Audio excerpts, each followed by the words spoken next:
In the last video, we talked about the 5 a.m. club and some lessons we learned from the book The 5 a.m. Club. Yeah, it was quite interesting. And then we mentioned that waking up early is the first step to being productive, and we've not really expatiated on that. And I mentioned that the video is supposed to be divided into three parts. This is the second part, and by God's grace, in the third part, we'll address the issue of actually waking up early, how you can wake up early, and why you should wake up early, because waking up early helps to lead a productive life. Now we'll continue from where we stopped. Some lessons that we learned from the book, and as you probably know if you watched the last video, is very interesting, right? Now the next thing we'll talk about is don't compare yourself.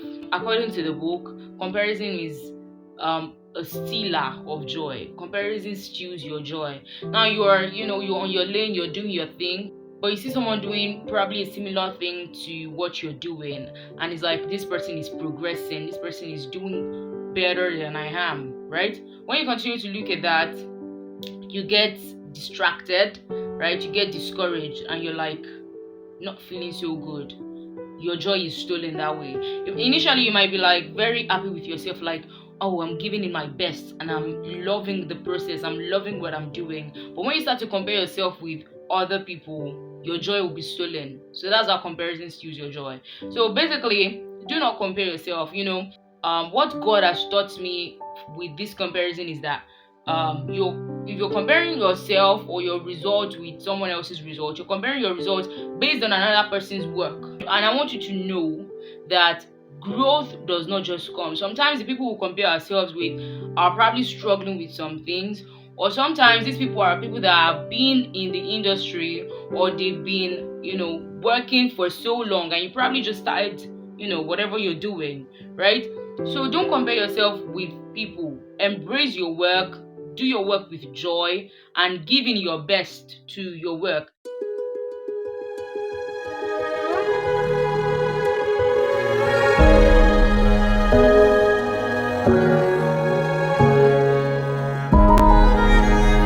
Little drop from Jemima. Who is Jemima? Yeah, I just like playing basically. Yeah. Okay, lovely. Welcome again to another episode of Little Drops from Jemima. My name is Jemima.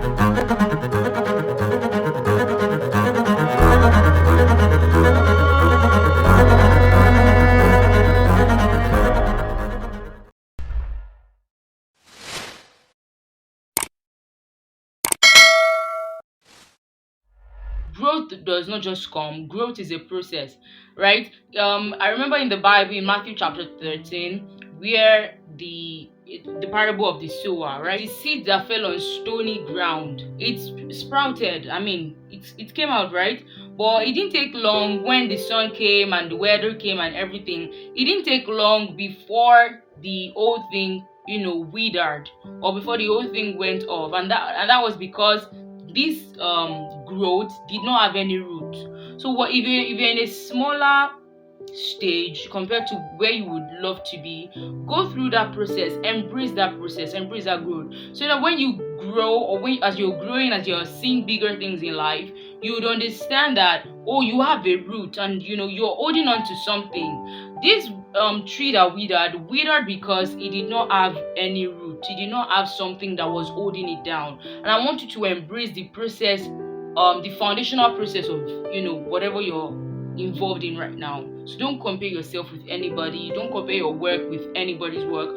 Do your best and love your work. If you don't love your work, people will not appreciate it. So appreciate yourself so that others can also appreciate you. The next lesson, or the next thing we'll talk about, is simplify. Do your things one at a time.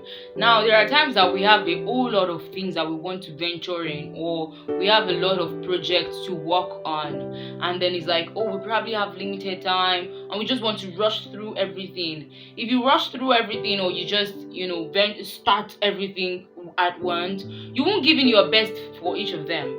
So the idea behind simplifying one at a time is the one you're looking at currently, you're giving your best into that one. So your whatever work you're doing, or whatever result is going to come out of that one, would be your best, right? At times when we open plenty tabs, or we open a lot of tabs, we're like, doing this one, but we're still thinking of, oh, I have another thing to do, I want to do something else, right? So our attention is divided. So the idea behind simplifying and doing your things one at a time is you are giving your whole attention and you're giving your whole best on one. So when you finish your whole best on one, you keep it aside and pick another one, giving your whole best to that one too, and pick another one. So you simplify and you take your steps one at a time. There's no need to rush through anything. In the book, it was written as give all your energy into few works so that you can make those few works masterpieces instead of half works piled up, right? So give all your energy into what you can handle at a time. You don't need to rush or jam pack everything basically, right? So take your step one at a time. Growth happens step by step. You don't just sprout, like I said earlier. You don't just sprout. So it is step by step. So take all your work, a step at a time. Now, the last thing we talk about is consistency. Now, consistency is something that we've talked about on this channel before, right? Now, in this book, we're told that consistency is the key to being heroic, not regularity. Regularity is probably like, oh, every 2 days you're doing this, you're giving work, or you're trying to be productive in two days, right? Or in 2 days interval.